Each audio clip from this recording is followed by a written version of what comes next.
Hey folks, in this lecture, we'll understand about the objectives of the RHCSA exam and the key skills that you need to learn to earn your certification.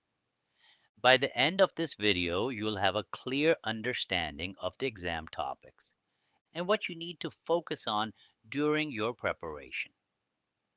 Let's go through the key objectives of the RHCSA exam.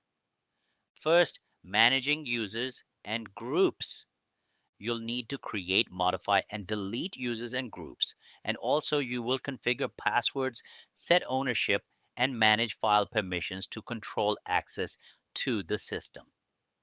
Second, configure local storage and file systems. This includes creating and managing partitions, formatting file systems, and mounting storage, and also work with swap space and troubleshoot storage-related issues. Next, configuring system security. You will learn how to manage firewalls using firewall.d, set up SELinux, and secure your system to prevent unauthorized access. Networking is another critical area. You'll configure network interfaces, assign IP addresses, and manage network connections to ensure the system communicates properly.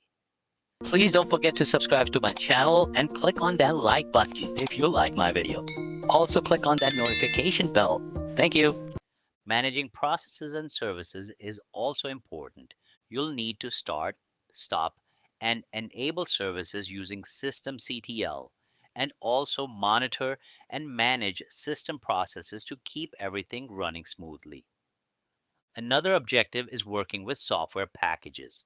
You'll install, update, and remove software using DNF and RPM, and you will also set up software repositories to manage packages efficiently.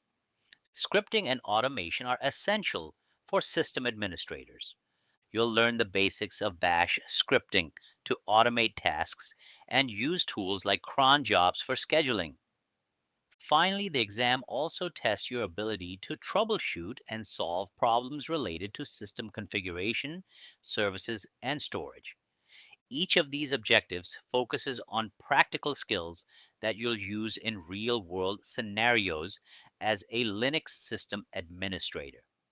What makes the RHCSA exam unique is its hands-on approach. Instead of answering multiple choice questions, you'll perform tasks on a live system, which makes your learning practical and relevant. By learning these skills, you'll be fully prepared for the RHCSA exam and confident in managing Linux systems in professional environments. To summarize, the RHCSA exam covers core topics like user and group management, file permission, storage, networking, security, scripting, and troubleshooting. These are the building blocks of Linux system administration, and understanding them is key to passing the RHCSA exam and excelling in your career. I hope this lecture gave you a clear overview of the RHCSA objectives. I'll see you in the next one. And let's keep learning together.